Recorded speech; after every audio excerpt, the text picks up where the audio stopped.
अहमद सईद साहब, आपसे ये आगाज कर लेते हैं। टॉस जीतकर बैटिंग का फैसला क्या समझते हैं आप? बेहतरीन फैसला था क्योंकि जिस तरह की कंडीशन है, और अपेरेंटली स्टार्ट में ऐसा लगा कि टफ कंडीशन है, लेकिन अब्दुल्ला और शान की जिस तरह की बैटिंग रही, जो पार्टनरशिप लगी, उसमें ऐसा लग रहा था कि शायद ये बैटर्स के लिए साजगार विकेट है। क्या कहेंगे आप? देखें, यकीनन यहाँ पर तारीफ़ करनी होगी शान मसूद के उस डिसीजन की भी, और उसके बाद जिस तरह से आके उन्होंने उस डिसीजन को इम्प्लीमेंट किया। आपको याद होगा बट साहब, जब यहाँ बैठे हुए तो हमने उनसे एक बार डिस्कस किया था कि जब पिच के ऊपर ज़रा सा ग्रास हो तो उसका ये मतलब होता है कि बॉल बैट के ऊपर भी अच्छा आएगा, और आप अगर प्रॉपर क्रिकेटिंग शॉट्स खेलते जाएं तो नतीजा उसका जो है वो आपके हक में निकलता है। और यही किया शान मसूद ने और अब्दुल्ला शफीक ने, जिन्होंने आज शानदार सेंचुरी स्कोर की। दोनों के टेस्ट करियर की पाँचवीं ये सेंचुरी थी, और शान मसूद को ख़ास तौर पर इस सेंचुरी की बहुत अशद ज़रूरत थी, जिनको 4 साल हो गए थे टेस्ट क्रिकेट में सेंचुरी स्कोर किए हुए। साइम अयूब के जाते ही जिस तरह से उन दोनों ने जिम्मेदारी का मुजाहरा किया, एक बहुत बड़ी तब्दीली बांग्लादेश की सीरीज़ में और इस मैच में हम देखें तो शान मसूद के स्टांस में हमें ये नज़र आई है कि जो ऑफ साइड को बाहर हो जाता हुआ बॉल जिस पर वो आउट हो जाते थे स्लैश करने के चक्कर में, उसको या तो उन्हें लीव किया या फिर उसको हल्का सा उन्होंने गाइड किया थर्ड मैन की जानिब ज़्यादा ओकेजन्स के ऊपर, उस पर उन्होंने जो है वो सिंगल हासिल करने की कोशिश की। तो पाकिस्तान ने पॉजिटिव इंटेंट की जिस तरह से बात की जाती है उसका मुजाहरा किया। पहले जो 25 ओवर का सेशन था उसमें ही पाकिस्तान ने 122 रन, और उसके अंदर कोई ऐसे रिस्की शॉट्स नहीं थी जो शान मसूद जो है वो खेलते चले आ रहे हैं ऑस्ट्रेलिया के दौरे से अब तक। तो एक बहुत शानदार इनिंग, बहुत जिम्मेदाराना इनिंग्स, बल्कि मैं तो कहूँगा कि कायदाना इनिंग्स खेली है शान मसूद ने, और अपनी टीम को एक प्लेटफॉर्म यकीनन उन्होंने अब फराहम कर दिया है इस टेस्ट मैच में आगे जाने के लिए। 151 रन की इनिंग्स खेली। इंग्लैंड की टीम ने 5 साल बाद टेस्ट क्रिकेट के अंदर 250 रन की पार्टनरशिप जो है वो कंसीड की है, और इस दौरान शान मसूद ने टेस्ट क्रिकेट में अपने 2000 रन भी मुकम्मल कर लिए हैं।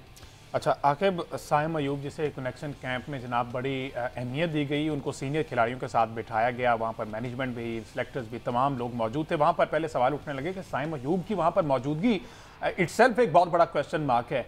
शायद हमने सोचा कि समझाने के लिए अगर इस तरह का साथ दें, सीनियर साथ हों, तो शायद उनकी परफॉर्मेंस जो है वो बहाल हो जाए, कोई बेहतर कारकर्दगी। लेकिन फिर से आज 4 रन पर जिस तरह से आउट हुए हैं, क्या कहेंगे, कोई असर नहीं हो रहा किसी भी चीज़ का? शायद मेहनत नहीं कर रहे, क्या वजह है? देखिए हमजा, जब आपको यंग सेंसेशन को अचानक से एक शॉट पे कहीं सईद अनवर जब बना दिया जाता है या एक अच्छी इनिंग्स पे टीम में शामिल कर दिया जाता है, तो यही नतीजा निकलता है जो आज हमारे सामने है। मुझे तो सबसे पहले इनकी सिलेक्शन पे ही जो है वो सवालिया निशान है कि किस सिलेक्शन पे, किस बेस पे इनकी सिलेक्शन हुई है। इमामुल्लाह बड़ी अच्छी परफॉर्मेंस कर रहे हैं, एवरेज भी दे रहे हैं, रन रेट भी उनका अच्छा है, स्कोर भी, रन्स भी बना रहे हैं। उनको ड्रॉप कर दिया जाता है, साइम अयूब को ले आया जाता है और इनको लाया जाता है T20 की परफॉर्मेंस पे, तो इनकी सिलेक्शन पे बहुत ज़्यादा सवाली निशान है। शान मसूद जिस तरह कि उन्होंने 4 साल बाद इनिंग्स के लिए तकरीबन गालबन 1000 दिनों के बाद उन्होंने सेंचुरी बनाई है, और लास्ट सेंचुरी उनकी 2020 में थी इंग्लैंड के खिलाफ ही मैनचेस्टर में, जहाँ पर उन्होंने 156 रन बनाए थे, और अब एक बार फिर इंग्लैंड के खिलाफ उन्होंने सेंचुरी बनाई है। तो एक वो जो 4 साल का कहत था सेंचुरियों का, वो शान मसूद ने तोड़ा। बड़ी एक बेहतरीन किस्म की मॉडर्न डे क्रिकेट पे उन्होंने सेंचुरी बनाई है।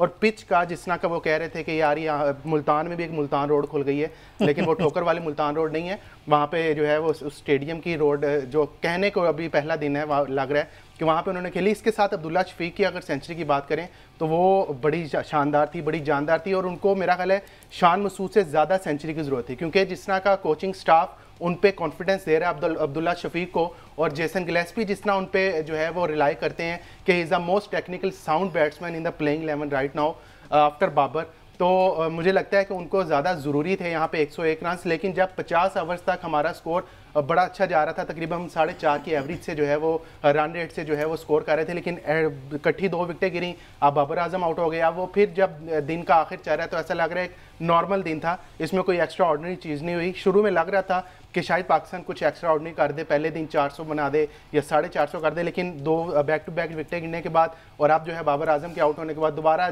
दिन जो है वो मेरा ख्याल है 50-50 आ गया है। लेकिन ये पहला दिन है, पहला टेस्ट मैच है, अभी इंग्लैंड ने बैटिंग करनी है, तो इंग्लैंड की बैटिंग ऑब्वियसली फिर हमसे ज़्यादा खतरनाक है। अगर इस तरह की कंडीशन रही तो लेट्स सी आगे क्या होता है। अच्छा, मैं आप दोनों से जानना चाहूँगा, विकेट के जो कंडीशन है, आप समझते हैं कि ये बिल्कुल बैटिंग फ्रेंडली अभी तक जिस तरह से हमने देखा ना, 328 रन पाकिस्तान की जानिब से हो गए, केविन पीटरसन की जानिब से कहा गया कि ग्रेवयार्ड फॉर बॉलर्स, ठीक है ना, तो ये बैटिंग के लिए इंतहाई साजगार है, या फिर हमारे जो बैटर हैं उन्होंने बहुत अच्छा परफॉर्म किया। मैं सही साहब आप फिर आके मैं 2 पॉइंट्स ऐड करना चाहता हूँ। सबसे पहली बात यह है कि ऐसा बिल्कुल नहीं है कि पिच के अंदर बॉलर्स के लिए कोई हेल्प मौजूद नहीं। आपने अगर जैक लीच का स्पेल देखा हो और जब उनके साथ जो रूट बॉलिंग गए थे उस स्पेल को आपने देखा हो तो उनको प्रॉपर रिस्पेक्ट दी अब्दुल्ला शफीक ने और शान मसूद ने, और जिस तरह से उनको निगोशिएट करना चाहिए उस तरह से उनको निगोशिएट किया। कोई उनके खिलाफ उन्होंने रैश शॉट नहीं मारा।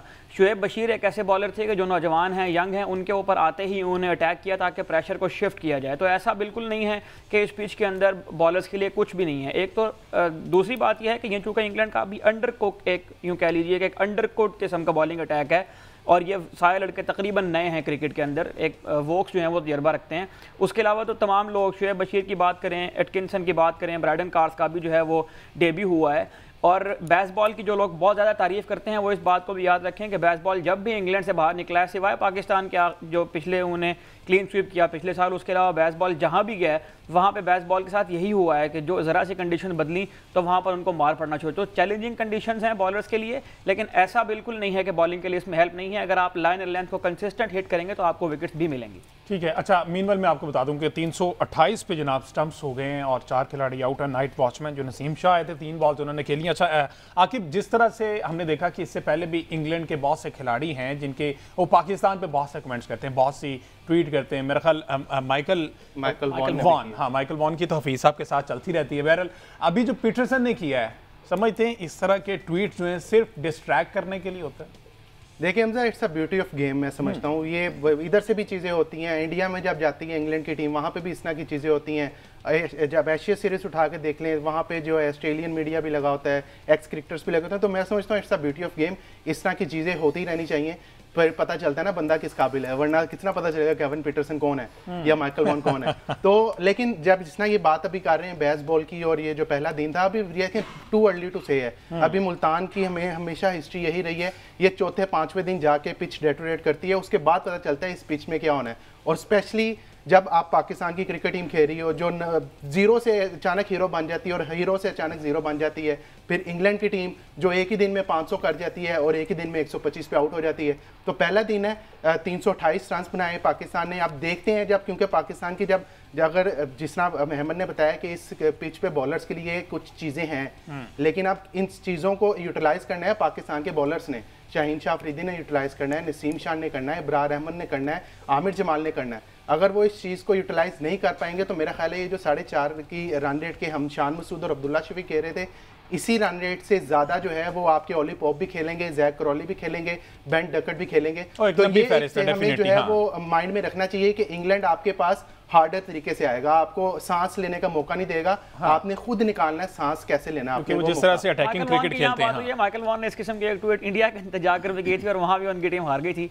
तो मैं उम्मीद करता हूं कि ये कंटिन्यूटी पाकिस्तान की टीम कोई ट्वीट करें हमारे फायदे में। अच्छा, जिस तरह से अभी फेरिस की बात की, बॉलर्स को आमिर जमाल से बड़ी उम्मीदें हैं। दुआ करते हैं कि आमिर जमाल जो है वो परफॉर्म करें, क्योंकि दीगर तो ठीक है परफॉर्म करें, लेकिन आमिर जमाल गुज़िश्ता जो टेस्ट सीरीज बांग्लादेश वाली थी उसमें भी इंजरी का शिकार हुआ, जिसकी वजह से प्लेइंग 11 का हिस्सा नहीं बन सके। उससे कबल आमिर जमाल ने बहुत सा परफॉर्म किया हुआ है, वो भी हमें पता है। अच्छा, चूंकि आप दोनों गहरी नजर रख रहे हैं क्रिकेट पे, स्पेशली इस सीरीज पे, क्या समझते हैं जो प्लेइंग 11 खिलाई गई, पाकिस्तान का एक स्पेशलिस्ट स्पिनर के साथ जाना, ऑन द अदर हैंड हमने देखा कि इंग्लैंड ने 2 रखे हुए हैं, तो शायद ये ओवर कॉन्फिडेंस है? विकेट को क्या समझते हैं इस दफा सही जज किया है? सईद साहब आप पहले देखें, जिस तरह आकिब भाई ने कहा कि मुल्तान की अगर हम हिस्ट्री निकाल के देखें मुल्तान की पिच को देखें तो ये आखिरी चौथे या 5वें दिन के अंदर जाकर